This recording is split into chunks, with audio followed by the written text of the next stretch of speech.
నంద్యాల చాబోరు హైవేపై వేగా travels bus బోల్తా పడింది. కాబోరు మెట్టపై వేగంగా వచ్చి బస్సు బోల్తా పడినట్టు తెలుస్తోంది. నెల్లూరు నుంచి కర్నూలు వెళ్తుండగా ఈ ప్రమాదం జరిగింది.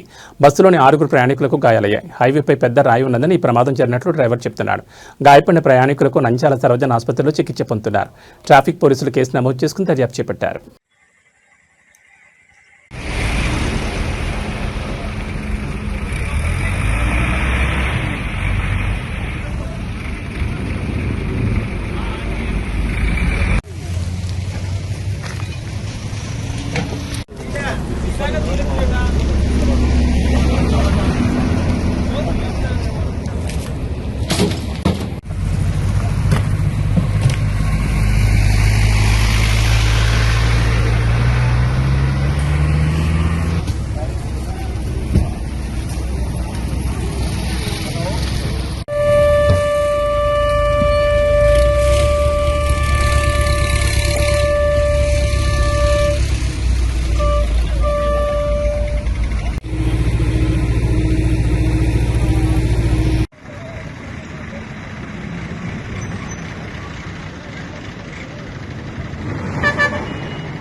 సార్ ట్రావెల్స్ బస్సు సార్ ఇది ప్రైవేట్ ట్రావెల్సా ఏం పేరు సార్ మేము పబ్లికే సార్ తెలుసుకోండి కదా సార్ లేదా వాళ్ళు మా బంధువులు సార్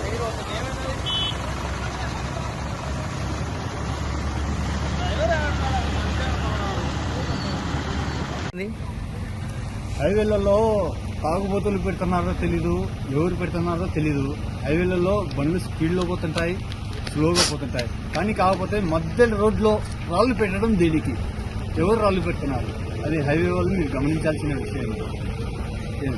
మీరు టోల్ ప్లాజా వాళ్ళు కానీ గమనించాల్సిన విషయం ఒకటి, ఏది లేదు ఆడ రాయి ఉంది, నా బండి స్కిట్ అయింది, దానికి సమాధానం ఎవరేం ప్రయాణికులకి ఏమన్నా అయిందా? ఎవరికైనా ఎంతమంది ఉండే ప్రయాణికులు? 6